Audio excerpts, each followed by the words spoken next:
Hey, my name is Jalen Jenkins, and today I'm going to be talking about the uses and gratifications theory.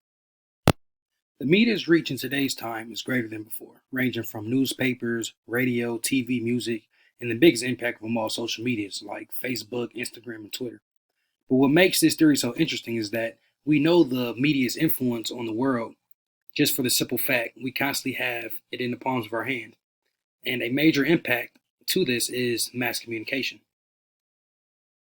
My research process for this theory was actually easier than expected. I say this because the media has been a huge factor to society for years, but its effect is really beginning to be taken into account.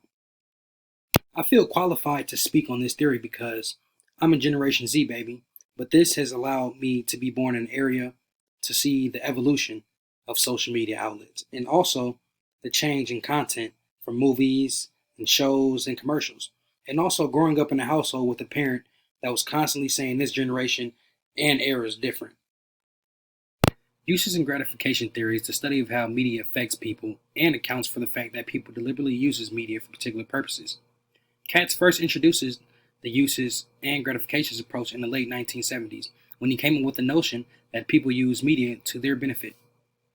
Uses and gratification approach later led to the establishment of the media dependency theory that was established in 1979. But I will get into that later on in the presentation. In terms of use and gratifications theory, has been put into four main areas of core analysis: diversion, which is escape from everyday life problems; personal relationship, which uses media for emotional and other interactions; personal identity, which is reflecting yourself in the text and learning behaviors and values from other media sources; and surveillance is just to stay up to date in articles and information that could be useful for living. Uses and gratification theory is mostly about the strategic choices people make when using the media in order to purposely fulfill gratifications or needs that they may have. This later evolves into the main question: what is the effect that the media is actually having on the audience instead of what is the audience effect with media? This theory is more objective due to the theory's approach attempts at conveying the intended message, that reason being for seeking certain media through identifications of an objective like emotions evolve and why, while using supportive information like motives and reasoning for certain satisfactions, leading to the theory being contemporary because it contradicts older views that assumed that the audience was a passive group, but in reality it was later found out that the audience is actually active, which aligns better with quantitative methodologies due to the need of enhanced sample sizes. But this theory is actually a mixed methods research, meaning qualitative and quantitative research methods were used for this theory, but majority of it is quantitative. For the assumptions, they are put into five categories. 1. People use media for their own particular purposes, meaning we must take into account that we deliberately use media for particular purposes, while using the retrospective of the uniform effect model, which is the exposure to the media's message and how it affects everyone the same way.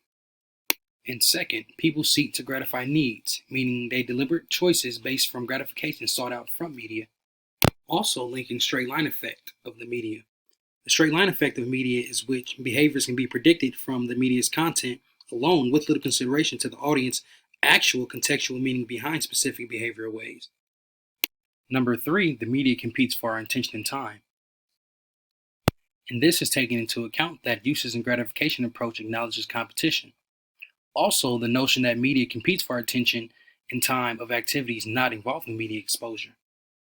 A good example of how our time and attention is in competition is, say, for example, your favorite TV show comes on at 7 p.m., but the gym closes at 7 p.m., so you choose to skip the workout in order to satisfy the needs of watching your favorite TV show.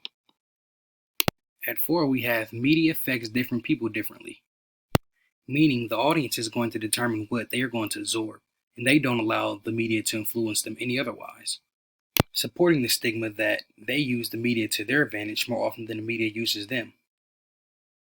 And lastly, at 5, people can accurately report their media use and motivation, meaning audience members use the media forms to shape their own identities. Also, individual audience members who makes the decisions to view the media due to their actual motives at that time. Typologies of uses and gratifications are passing time, companionship, escape, enjoyment, social interaction, relaxation, information, or for excitement. These are all reasons and motives behind why you would choose to use certain medias, but after really analyzing this, people all satisfy these feelings and motives differently due to emotional nature. The article that I looked into is called Beauty, Body Image, and the Media, and this was published on October 25th, 2017 by Jennifer Mills, Amy Shannon, and Jacqueline Hughes. This article is examining the role in mass media's effect on the perception of beauty ideals and how the effect is on individual behaviors and well-being. Mass media plays a critical role in people's self-image by informing and reflecting what people consider to be beautiful or attractive. The way that this is carried out through the article is through movies, TV shows, commercials ranging from cosmetic to underclothing like Victoria's Secret or modeling shows. And this is exposing the dark sides to uses and gratifications. For example, for women in the Western culture, it is very common to have the attitude that thinness is associated with beauty, or that a blemishless face is considered beauty, and anything different is considered ugly. In the article, it looked at how women satisfy their ideal perspectives of beauty and love by watching shows of their favorite actors, staying up to date on Instagram posts of famous celebrity couples, watching makeup tutorials on YouTube, and modeling shows. Another huge thing talked about in the article is the media's dependency theory. And this means the potential for mass media messages to achieve a broad range of cognitive, affective, and behavioral effects that increase for media services' unique effect on individuals and informational functions. Things that I learned from the article is that media dependency theory is connected with mass communication, which also is connected with the uses and gratifications.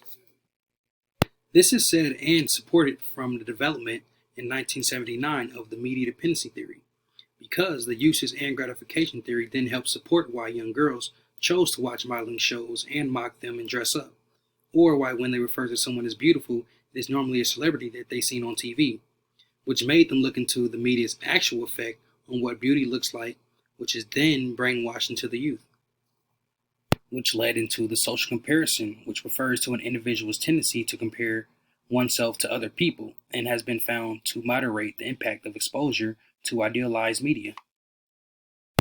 Also, straight line effect is challenged because the claimed behaviors are predicted is true in a sense, but it contradicts when saying it has little consideration to different consumers' content. Another topic that was hit on is that the uniform effect model is challenged through the discrepancies associated with the straight line effect. The uniform effect model says that exposure to a media's message affects everyone the same way, which is not the case. In the article, a middle school student and a college student were asked, "What do you get out of watching a Victoria's Secret commercial?" The middle schooler replied that, "I feel that this is how my body should look in order to look good in certain things."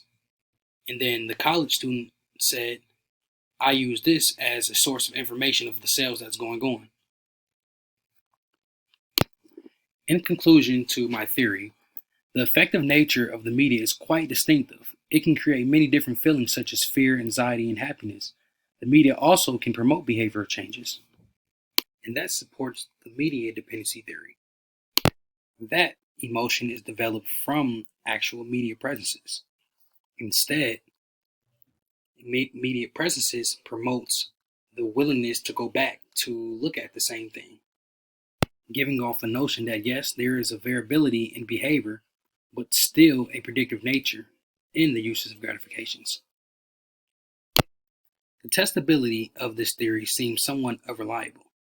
The results could possibly be biased because individuals may not realize the power that the media has over them, or that the power that they have over the media, which helps me come to the fundamental assumption that people deliberately use media for particular purposes, making the audience decisive, not passive. Meaning, the audience does sometimes take into account the media's reason for exposing certain things and the emotions behind it, but also the audience dictates if it is meaningful in their lives or towards their current emotions. But overall, that this theory brings a parasocial relationship with audience and media. And that is that this kind of psychological relationship is experienced by an audience's mediated encounters with mass media. And the audience choose to interact with certain messages that are pushed out if there is a reciprocal relationship personally. And that is the end of my presentations for uses and gratifications. Thank you.